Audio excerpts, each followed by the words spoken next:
আমরা ভারতকে যে দিয়েছি সেটা ভারত সারা জীবন মনে রাখবে।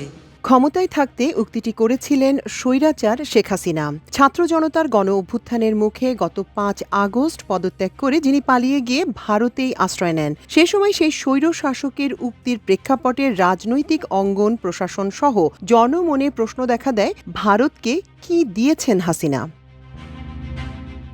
বিভিন্ন গণমাধ্যমে প্রকাশিত তথ্যানুসারে গত ১৫ বছরে হাসিনা সরকারের আমলে ভারতের সঙ্গে অন্তত ২০টি চুক্তি ও ৬৬টি সমঝোতা স্মারক সই হয়েছে। অন্তর্বর্তী সরকারের সংশ্লিষ্ট বিভাগের দাবি, এসব চুক্তি ও সমঝোতা স্মারকের অধিকাংশতেই উপেক্ষিত হয়েছে বাংলাদেশের স্বার্থ। ফলে সেই চুক্তিগুলো পর্যালোচনায় উদ্যোগের কথা জানান সরকারের একাধিক উপদেষ্টা।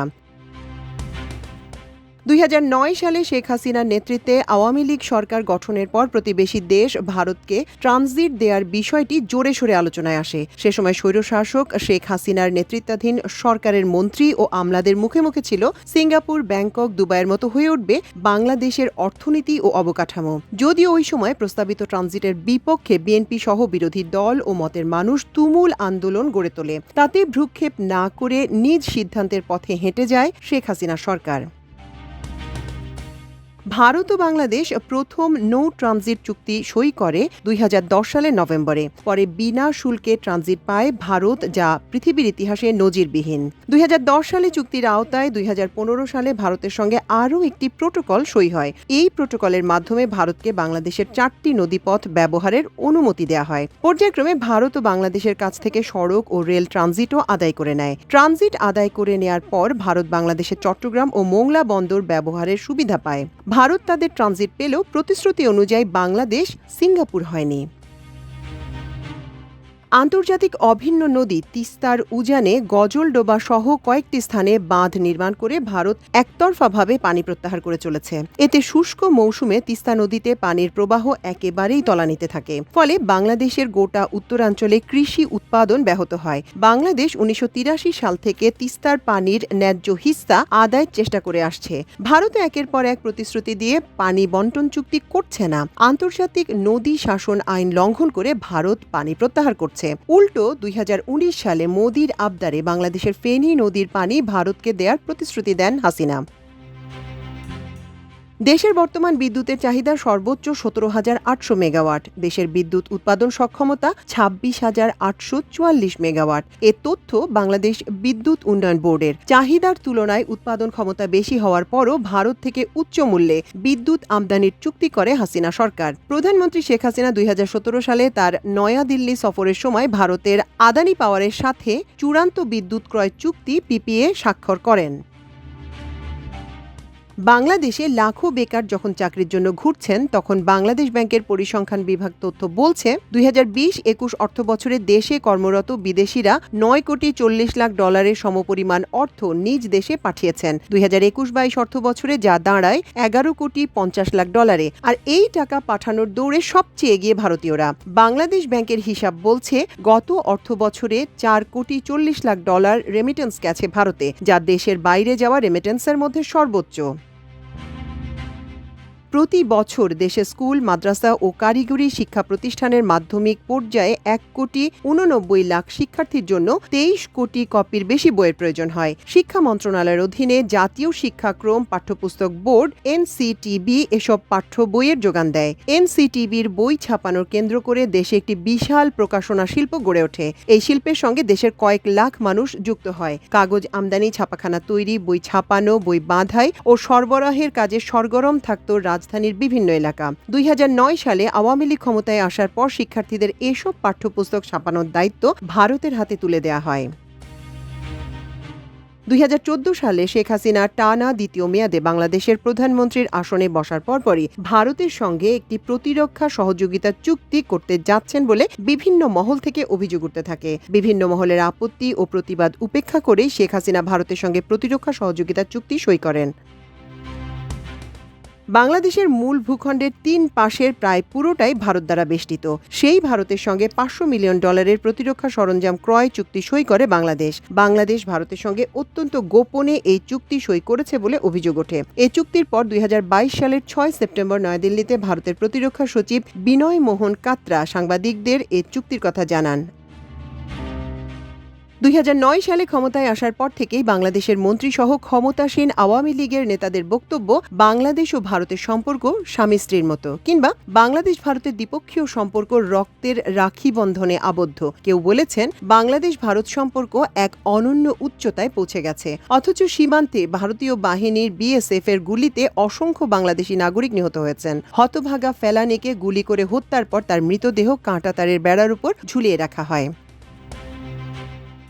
ভারতীয় বাহিনীর গুলিতে সীমান্তে মানুষ মারা গেলেও বাংলাদেশের মন্ত্রীরা এর জন্য উল্টো নিহতদেরই দায়ী করে বক্তব্য দিয়েছেন। তারা বিএসএফকে মোটেও দায়ী করতে রাজি ছিলেন না। বাংলাদেশ ভারত সীমান্তে বিএসএফ এর গুলি করে বাংলাদেশি হত্যা বন্ধ করতে হলে ভারতীয় সীমান্ত রক্ষীদের দোষ দিয়ে লাভ নেই বলে বক্তব্য দিয়ে ভাইরাল হয়েছিলেন বাংলাদেশের সাবেক খাদ্যমন্ত্রী সাধন চন্দ্র মজুমদার। 2024 সালের 7 জানুয়ারির নির্বাচন সুখ্যাতি পায় ডামি নির্বাচন নামে। এই ডামি নির্বাচনের মাধ্যমে টানা 4 বারের মতো প্রধানমন্ত্রীর মসনদে বসেন শেখ হাসিনা। এই নির্বাচনেও শেখ হাসিনা প্রত্যক্ষ সমর্থন দেয় ভারত। নির্বাচনের আগে জাতীয় পার্টির চেয়ারম্যান জি.এম. কাদেরকে ডেকে নিয়ে ভারতীয় কর্তৃপক্ষ প্রেসক্রিপশন দিয়েছিলেন বলে দাবি ওঠে। দেশে ফিরে এ দাবি তোলেন তিনি নিজেই, যদিও ভারতের প্রেসক্রিপশন প্রকাশ করতে ভারতীয় কর্তৃপক্ষের নিষেধাজ্ঞা রয়েছে বলেও সাংবাদিকদের জানান জাপা চেয়ারম্যান। ভৌগোলিক অবস্থানের কারণে উত্তর পূর্বাঞ্চলের রাজ্যগুলো থেকে পণ্য ও মালামাল আনা নেয়ার ক্ষেত্রে বেশ বেগ পেতে হয় ভারতকে। মাঝখানে বাংলাদেশ থাকায় দেশের অন্য অংশের সাথে রাজ্যগুলো পণ্য পরিবহন বেশ ব্যয়বহুল এবং সময় সাপেক্ষ। সে কারণেই বাংলাদেশের কাছে পণ্য ট্রানজিট সুবিধা চেয়ে আসছিল ভারত। ছাত্র জনতার তীব্র গণ আন্দোলনে ক্ষমতা হারিয়ে ভারতে পালানোর মাত্র 2 মাস আগে দেশটিতে যান শেখ হাসিনা। ওই সফরটি ছিল শেখ হাসিনার শেষ আনুষ্ঠানিক সফর। এ সফরে তিনি ভারতকে রেল ট্রানজিট প্রদানে সম্মতি দিয়ে আসেন। এটিকে বিভিন্ন রাজনৈতিক দল ও সামাজিক সংগঠন গোলামির চুক্তি হিসেবে চিহ্নিত করে তীব্র সমালোচনা করেন, যারা চুক্তিটি প্রকাশ করারও দাবি জানান। ভারতকে একতরফা রেল ট্রানজিট দেওয়ার বিষয়ে দেশি ও বিদেশি বিভিন্ন গণমাধ্যম বিশ্লেষণধর্মী সংবাদ প্রকাশ করে।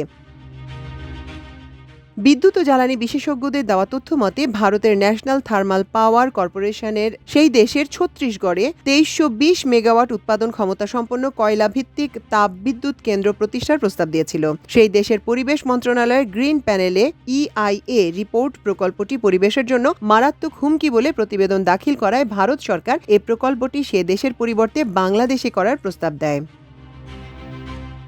2010 সালের জানুয়ারি মাসে বাংলাদেশের প্রধানমন্ত্রী ভারত সফরের সময় যে সমঝোতা স্মারক স্বাক্ষরিত হয়েছিল, সেখানে 2 দেশের মধ্যে সহযোগিতার ভিত্তিতে বিদ্যুৎ উৎপাদন এবং সঞ্চালনের একটি প্রস্তাব ছিল।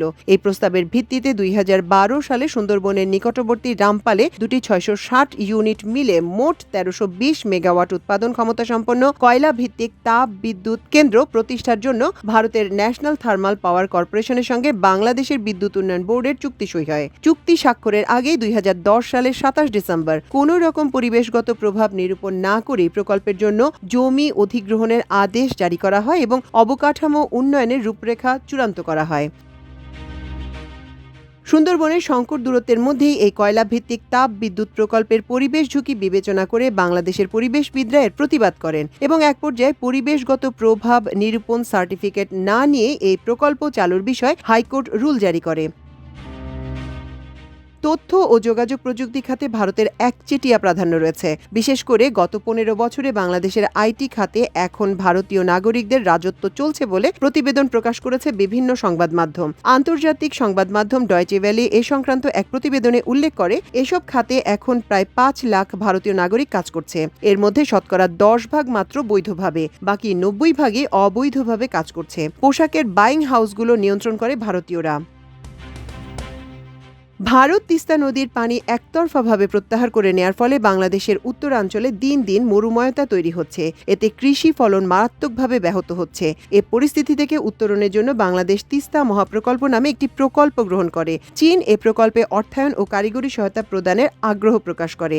এরই ধারাবাহিকতায় বাংলাদেশ পানি উন্নয়ন বোর্ড এবং চীনের পাওয়ার কনস্ট্রাকশন কর্পোরেশন অফ চায়না বা পাওয়ার চায়নার মধ্যে 2016 সালের 28 সেপ্টেম্বর একটি সমঝোতা স্মারক সই হয়। অথচ 2024-এ শেখ হাসিনা ভারত সফর করে দেশে ফিরে হঠাৎ করে তিস্তা প্রকল্পের বিষয়ে উল্টো কথা বলতে শুরু করেন। তিনি তিস্তা প্রকল্প ভারতকে দিয়ে করাবেন বলে ঘোষণা দেন। বহু চেষ্টার পরও ভারতে বাংলাদেশের কোনো টিভি চ্যানেল সম্প্রচার করা সম্ভব হয়নি। অপরদিকে বাংলাদেশে ভারতের 100টিরও বেশি টেলিভিশন চ্যানেল সম্প্রচার চালিয়ে আসছে। সেই সঙ্গে শত কোটি টাকার বিজ্ঞাপন ব্যবসাও ভারতীয় প্রতিষ্ঠানগুলোই নিয়ন্ত্রণ করছে।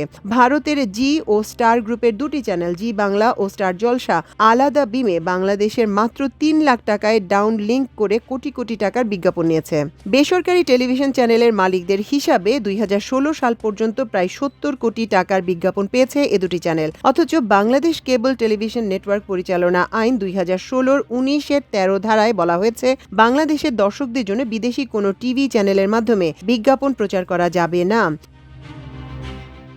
2023 সালের জুলাই থেকে 2024 সালের জুলাই পর্যন্ত ভারতের সঙ্গে বাংলাদেশের বাণিজ্য ঘাটতি ছিল $7,160.81 মিলিয়ন। এমন বাণিজ্য ঘাটতি বিশ্বে বিরল ঘটনা বলে মনে করেন অর্থনীতিবিদরা। তাদের মতে বাংলাদেশ ভারতের একটি উন্মুক্ত বাজারে পরিণত হয়েছিল গত 15 বছর।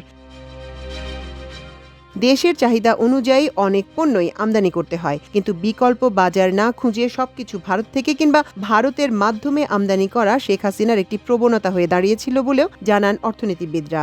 এমনকি পর্যালোচনা করে দেখা গেছে স্বাধীনতা পরবর্তী সময়ে ভারত বাংলাদেশের মধ্যে যেসব চুক্তি ও সমঝোতা সই হয় এর অধিকাংশই ছিল ভারতের স্বার্থ সংরক্ষণ করে, ফলে ক্ষতিগ্রস্ত হয়েছে বাংলাদেশ। মাল্টিমিডিয়া ডেস্ক, আমার দেশ।